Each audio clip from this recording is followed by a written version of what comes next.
What are you doing in my swamp?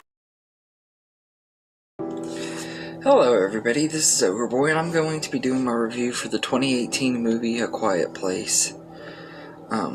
So this movie is written by Brian Wood Scott Beck and written and directed by John Krasinski, who also stars in the movie.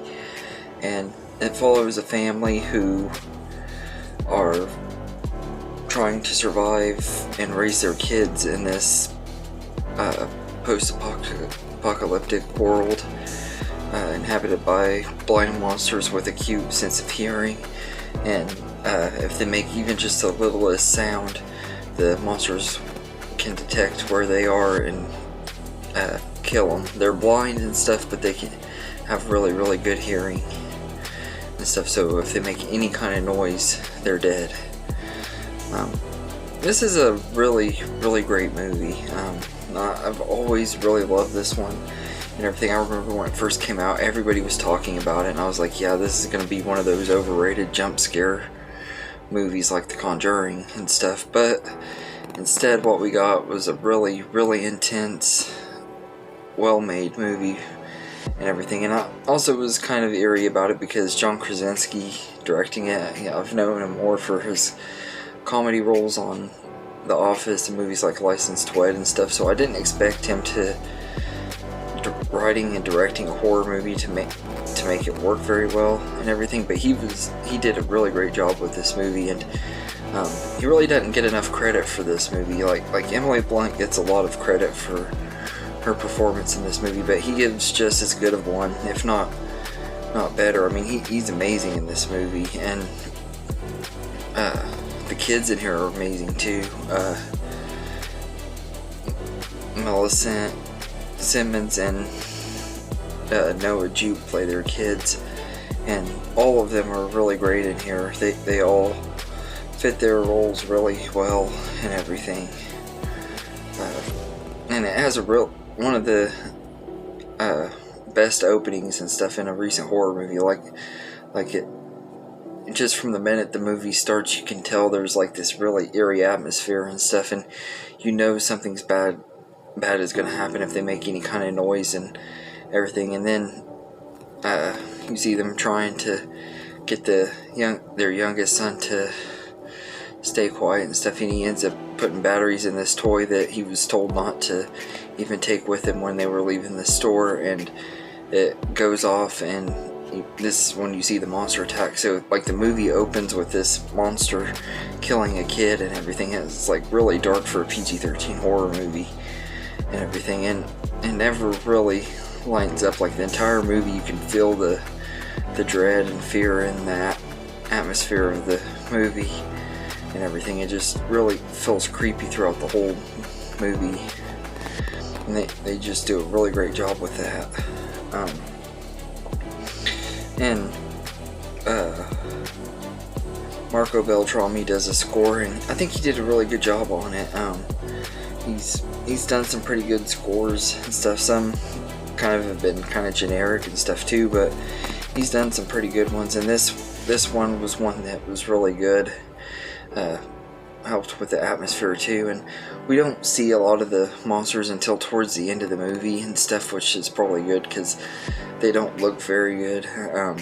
The CGI is not very great on them and everything, but I know this movie probably didn't have a very big budget, so I can give it a little bit of a pass, and the atmosphere and stuff makes up for it. So like and everything, and like they did a good job with this movie and everything. It was a lot better than I was expecting it to be. And I forgot how much I enjoyed it too, because I had only seen it once when it first came out on DVD. I had checked it out the Red Box and ended up going back to the Red Box, and right after I returned it, I ended up buying it from them and everything. But it's a really good story and everything. There are movies that are similar to it where people can't make certain sounds or something, or do certain things, and they'll or they'll get killed and stuff. Like I think the movie Bird Box is pretty much the same thing, except they can't use their eyes and stuff and everything. That movie came out the same year as this one, and it was a pretty decent movie too. I know there's other ones like this one, but I felt this was a really good one and everything. I don't know what kind of genre this is considered, but I'm guessing it has its own little type of genre, but this is a really good one, and I think Bird Box was a pretty decent movie too. But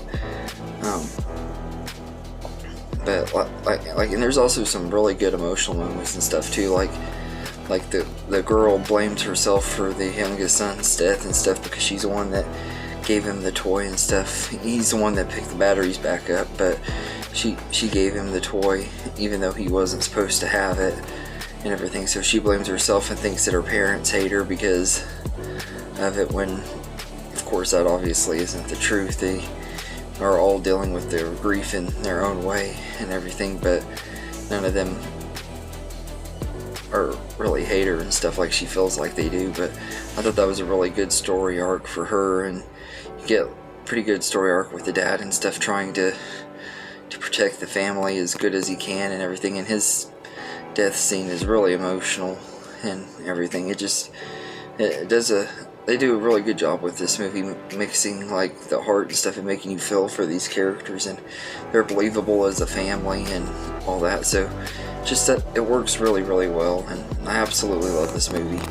There are some things that I think are dumb about it though, like why in the world would they let themselves get pregnant during these times and stuff, like why in the world would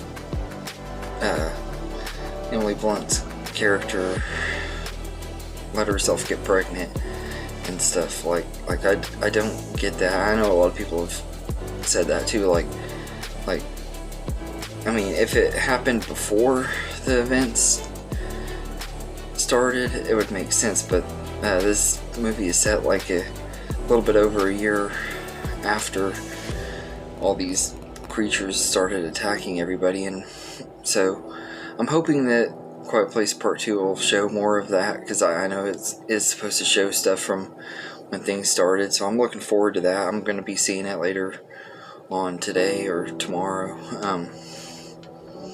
or yeah, it'd be today because it's after midnight. But yeah, I can't wait to see what happens in the second one. I really didn't think this one needed a sequel and stuff, but after rewatching it, I'm kind of actually really looking forward to the sequel now and everything, because now I kind of like, yeah, I actually kind of do want one.